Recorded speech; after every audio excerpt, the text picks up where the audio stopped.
CPM-ന് RSS ബന്ധമുണ്ടെന്നുള്ള MV ഗോവിന്ദൻ്റെ പ്രസ്താവന സ്വരാജിന് കിട്ടിയ ഒരു പണിയാണ്.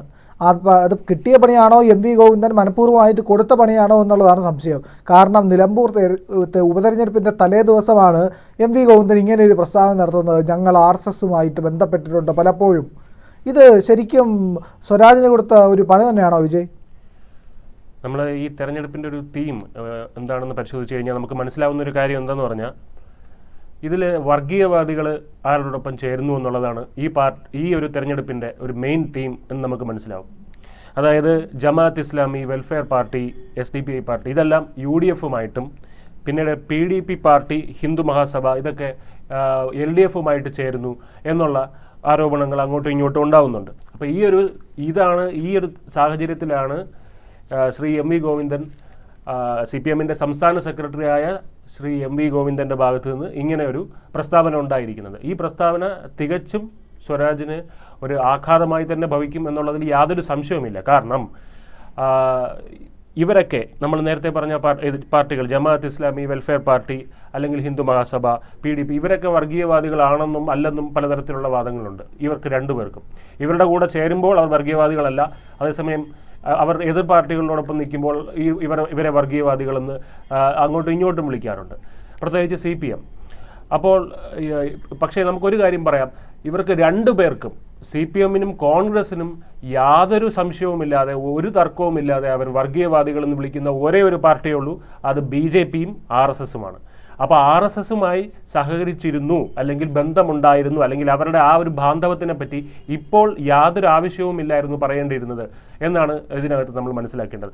കാരണം അത് പക്ഷേ ഗോവിന്ദൻ മാസ്റ്റർ ഒരു പണി കൊടുത്തതാണ് എന്ന് ഞാൻ വിശ്വസിക്കുന്നില്ല. അതിന് കാരണം എന്താണെന്ന് പറഞ്ഞാൽ, അദ്ദേഹം മുൻപും ഇതുപോലുള്ള പ്രസ്താവനകൾ, കയ്യിൽ നിന്ന് പോകുന്ന തരത്തിലുള്ള പ്രസ്താവനകൾ അവതരിപ്പിക്കുകയും പിന്നീട് താൻ അങ്ങനെ പറഞ്ഞിട്ടില്ല, താൻ പറഞ്ഞത് വളച്ചൊടിച്ചതാണ്, ഇങ്ങനെ മുൻപും ഉണ്ടായിട്ടുണ്ട്. അപ്പോൾ ഇത് അദ്ദേഹത്തിൻ്റെ ഒരു ശുദ്ധഹൃദയം കൊണ്ട് പുറത്ത് പറഞ്ഞതാവാനേ വഴിയുള്ളൂ. കാരണം നമ്മൾ ഈ അഭിമുഖം, മാതൃഭൂമി അഭിമുഖത്തിലാണ് ഇത് സംഭവിച്ചത്. ശ്രീ അഭിലാഷ് ഒരു ചോദ്യം ചോദിക്കുകയും അത് ഇങ്ങനെ ഒരു ബന്ധത്തിനെ പറ്റിയോ അതിൻ്റെ യാതൊരു സൂചനകളും ഇല്ലാത്ത ഒരു ചോദ്യമായിരുന്നു. അങ്ങനെ ഒരു ചോദ്യം ചോദിക്കുകയും ആ ചോദ്യത്തിൽ കോൺഗ്രസിനെതിരെ വെടിയുതിർക്കുന്നതിനിടയ്ക്ക് പറ്റിയ ഒരു അമളിയാണത്. അത് പറഞ്ഞ് ജമാഅത്ത് ഇസ്ലാമി കോൺഗ്രസുമായിട്ടുള്ള ബന്ധത്തിനെ പറഞ്ഞ് തങ്ങൾ അടിയന്തരാവസ്ഥക്കാലത്ത് RSS-ഉമായി ഉണ്ടായിരുന്ന ഒരു സഹകരണത്തിനെ പറ്റി അതിലേക്ക് അദ്ദേഹം പോയി.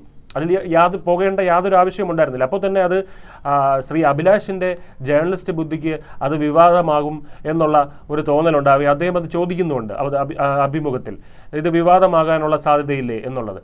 അപ്പോൾ ശ്രീ ഗോവിന്ദൻ മാഷ് പറയുന്നത് എന്താണെന്ന് പറഞ്ഞാൽ, ഇല്ല, ഈ സത്യം ആണ് ഞാൻ പറയുന്നത്, സത്യം ഒരിക്കലും അപ്രിയ സത്യമാണെങ്കിലും അത് തുറന്നു പറയേണ്ടതാണ്, അതൊരിക്കലും വിവാദമാകേണ്ട കാര്യമില്ലല്ലോ എന്നാണ്. കാരണം അദ്ദേഹം ആ സമയം കൊണ്ട് മനസ്സിലാക്കിയിട്ടുണ്ട് ഇത് കയ്യിൽ നിന്ന് പോയിട്ടുണ്ട് എന്നുള്ളൊരു കാര്യം. അപ്പോൾ അത് പിന്നെ വേറൊന്നും പറയാൻ പറ്റില്ലല്ലോ. അപ്പോൾ അതിനുശേഷം എന്താണ് സംഭവിച്ചതെന്ന് പറഞ്ഞു കഴിഞ്ഞാൽ, ഇത് തികച്ചും അത് കോൺഗ്രസ് പാർട്ടി അത് ഏറ്റെടുക്കുകയും അത് വെച്ച് CPM എന്ന പാർട്ടിയെ ആക്രമിക്കുന്നുണ്ടെന്നുള്ളത് സത്യമാണ്. അപ്പോൾ നമുക്കിതിൻ്റെ ചരിത്രപരമായിട്ടുള്ളൊരു വസ്തുത പരിശോധിക്കേണ്ടതായിട്ടുണ്ട്. അദ്ദേഹം പറഞ്ഞതിൽ എന്തെങ്കിലും വാസ്തവമുണ്ടോ ഇല്ലയോ എന്നുള്ള ഒരു കാര്യം നമ്മൾ പരിശോധിക്കേണ്ടതായിട്ടുണ്ട്. അപ്പോൾ ഈ പറയുന്ന അടിയന്തരാവസ്ഥ കാലഘട്ടം, അതായത് 1975 മുതൽ 77 വരെ നീണ്ടിരുന്ന ഏതാണ്ട് ഒന്നര വർഷത്തെ ഒരു കാലഘട്ടം ആണ് ഈ അടിയന്തരാവസ്ഥ കാലം എന്ന് പറയുന്നത്.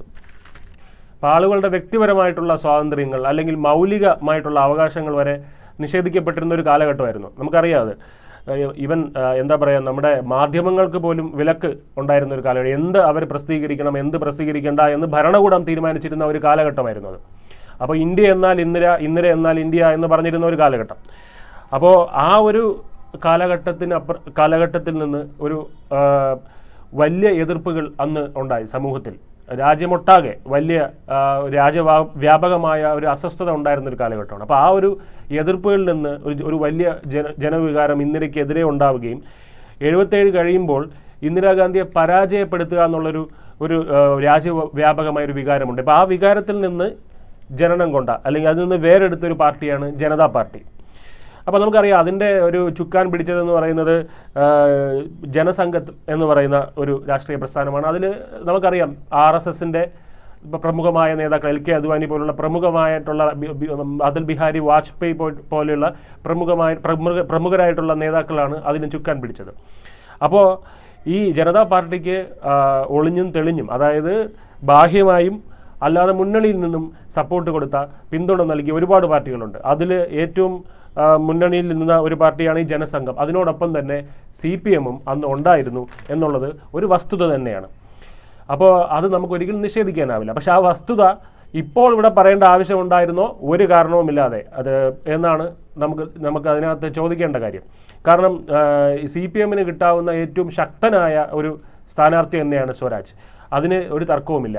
അപ്പോൾ സ്വരാജിൻ്റെ ഈ ആ ഒരു വിജയ സാധ്യതകളെ അല്ലെങ്കിൽ ജനവിധിയെ ഇത് തീർച്ചയായും ഒരു ആഘാതം സൃഷ്ടിക്കുമെന്നുള്ളതിൽ യാതൊരു സംശയവുമില്ല.